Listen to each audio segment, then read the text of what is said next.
E aí, irmãos, tudo tranquilo? Vamos continuar o nosso estudo aqui. Hoje vou falar a respeito da carta para a igreja de Pérgamo, ok? No capítulo 2, o livro de Apocalipse, aí vai ser do versículo 12 até o 17. Antes de ler aquela oração, para Deus nos abençoar ainda mais. Senhor, nosso Deus, nosso Pai, te agradeço, Senhor, por esse momento maravilhoso, por estar expondo a sua palavra, ó Deus, por ter pessoas estudando, se identificando para aprender mais e mais sobre ti, ó Pai. Peço para que o Senhor abençoe, Senhor. O Senhor me abençoe para poder falar a tua palavra da forma que o Senhor deseja, poder explicar da forma que o Senhor quer e também que o Senhor abra o entendimento de cada um aqui, Senhor, para entender ainda mais sobre ti através da tua palavra, ó Deus. É o que eu te peço, Senhor. Abençoe cada um que está vendo esse vídeo em nome de Jesus. Amém. Simbora. Seguinte. O texto, como eu falei, capítulo 2 do livro de Apocalipse, versículo do 12 até o 17. Eu vou ler aqui rapidinho e a gente vai refletir, tá certo? Carta à igreja de Pérgamo. Ao anjo da igreja em Pérgamo escreva: Estas são as palavras daquele que tem a espada afiada de dois gumes. Sei onde você vive, onde está o trono de Satanás. Contudo, você permanece fiel ao meu nome e não renunciou à sua fé em mim. Nem mesmo quando Antipas, minha fiel testemunha, foi morto nessa cidade onde Satanás habita. No entanto, tenho contra você algumas coisas. Você tem aí pessoas que se apegam aos ensinos de Balaão, que ensinou Balaque a armar ciladas contra os israelitas, induzindo-os a comer alimentos sacrificados a ídolos e a praticar imoralidade sexual. De igual modo, você também tem os que se apegam aos ensinos dos nicolaítas. Portanto, arrependa-se. Senão virei em breve até você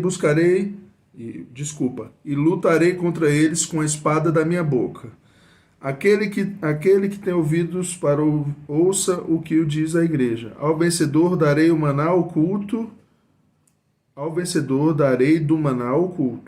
Também lhe darei uma pedra branca com um novo nome nela escrito, conhecido apenas por aquele que o recebe. Então vamos lá. Vamos começar pelo começo. Primeira coisa que Deus já reconhece e fala que é uma cidade onde Satanás habita, que a igreja está dentro de uma cidade onde Satanás habita. Ou seja, uma coisa que a gente tem que ter em mente também.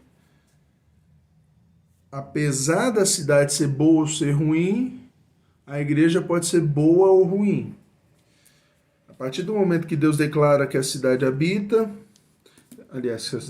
que Satanás habita nessa cidade, ele fala mesmo assim que a igreja permanece fiel e não renunciou à fé nele. E ainda mais, ele diz que ele sabe que a igreja viu que Antipas foi morto por causa disso. E continuam não abandonando o nosso Deus.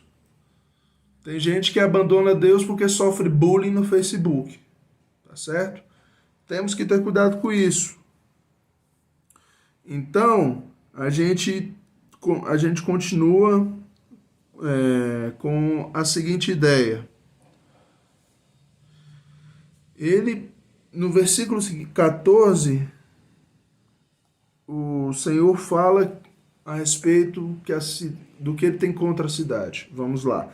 No entanto, tenho contra você algumas coisas. Você tem aí pessoas que se apegam aos ensinos de Balaão. Ou seja, a gente tem que ter cuidado com quem está na igreja. Com quem a igreja está permitindo entrar. Porque muitas vezes é mais trabalhoso e muito pior para a igreja trabalhar com quem está dentro da igreja, quando alguém de dentro está prejudicando a igreja, é muito pior do que alguém de fora. E um dos piores exemplos que a gente pode citar aqui, que é muito real, são os falsos pastores. Que infelizmente tem pastores aí cometendo abuso sexual, diversos pecados, adultérios e enganando membros e normalmente esses membros enganados pelos pastores, eles não voltam mais. Normalmente eles perdem o amor total, eles perdem até, vamos dizer assim, praticamente a possibilidade de amar. Só um milagre do Espírito Santo faria esse pessoal amar a Deus de novo, quando alguém de dentro faz alguma coisa desse nível, tá certo? Então, a gente tem que ter muito cuidado com isso, porque Deus tem contra essa igreja que tem pessoas que se apegam ao ensino de Balaão e, e essas pessoas se apegam a esses ensinos e elas armam ciladas, elas armam armadilhas para o povo de Deus pecar.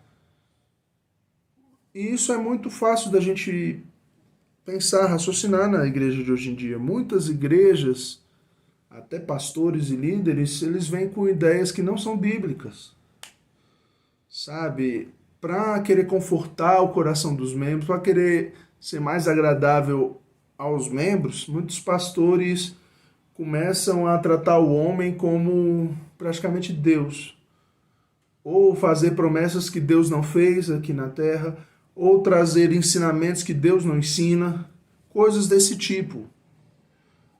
Tem muitos pastores que hoje em dia falam que a gente tem que ser mais de nós mesmos.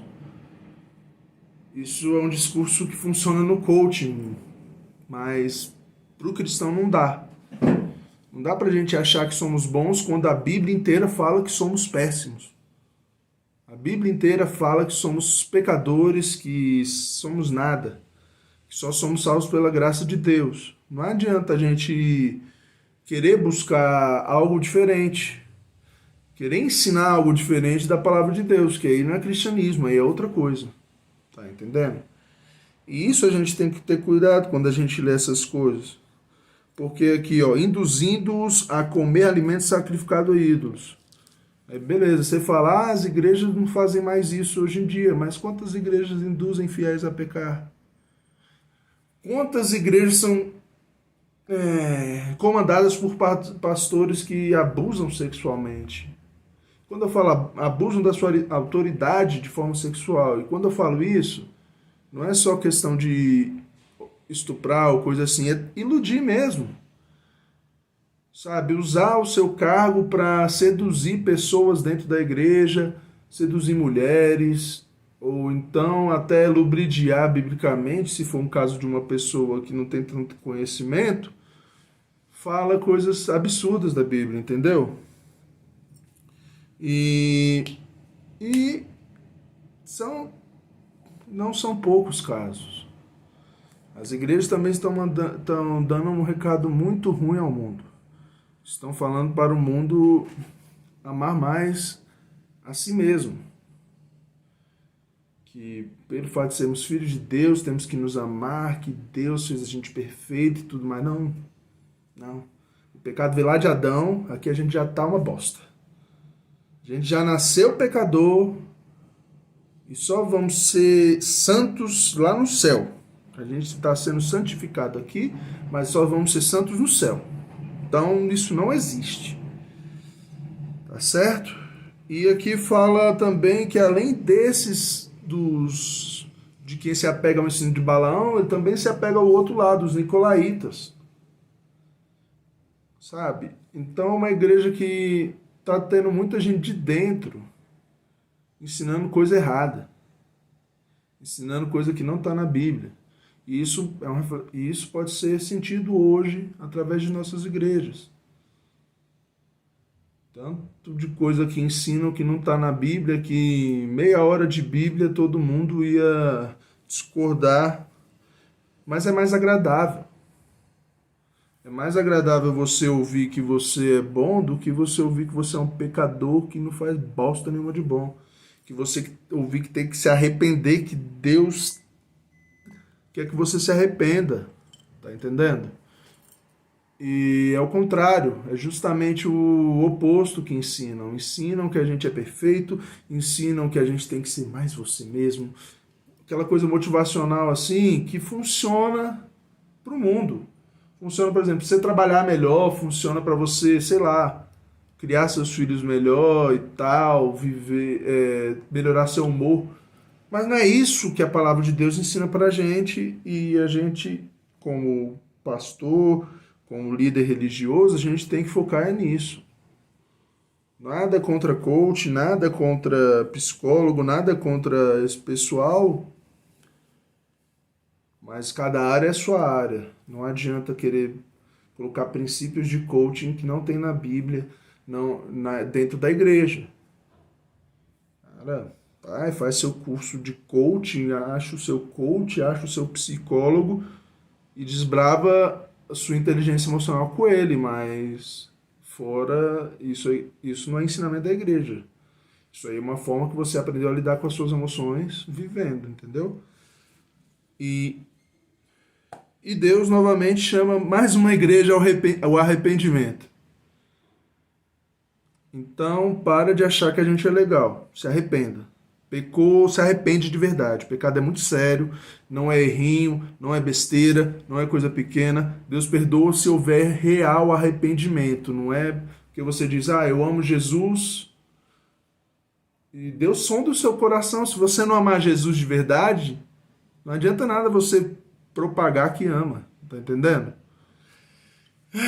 Eu acho que eu fugi um pouco do assunto, mas vamos lá. É só para ficar bem claro, porque aqui está dizendo bem claro que a igreja foi dominada por pessoas que estavam ensinando coisas erradas. E isso é uma realidade muito atual para a gente. Toma cuidado. E Deus fala que se a igreja não se arrepender, se não se arrependerem de estar se apegando a esses ensinamentos, estar abrigando pessoas com esses ensinos, ele vai vir e vai lutar com essas pessoas. Deus mesmo vai vir. Aí você pensar, vai vir a divindade? Não necessariamente. Deus pode levantar pessoas, como tem alguns pastores até, que estão surgindo, até com essa ideia também de lutar contra esses pastores que estão manipulando, abusando sexualmente, fazendo tudo errado, desonrando o nome de Deus. Tá entendendo? Então, a gente tem que se apegar muito a isso, porque Deus vai levantar ou pessoas ou circunstâncias, graças a Deus ele vai fazer isso. Porque não dá pra gente achar legal ou achar cômodo um pastor que adultera ou abusa sexualmente da sua autoridade mesmo, tipo, ele seduz a pessoa a ter relação sexual com ele de forma consensual, mas é pecado. E a autoridade dele ele não poderia fazer isso, tá entendendo? E Deus vai lutar, vai trazer as armas dele, meu irmão. E quando trouxer, vai ser maravilhoso. Tá entendendo? Então é isso.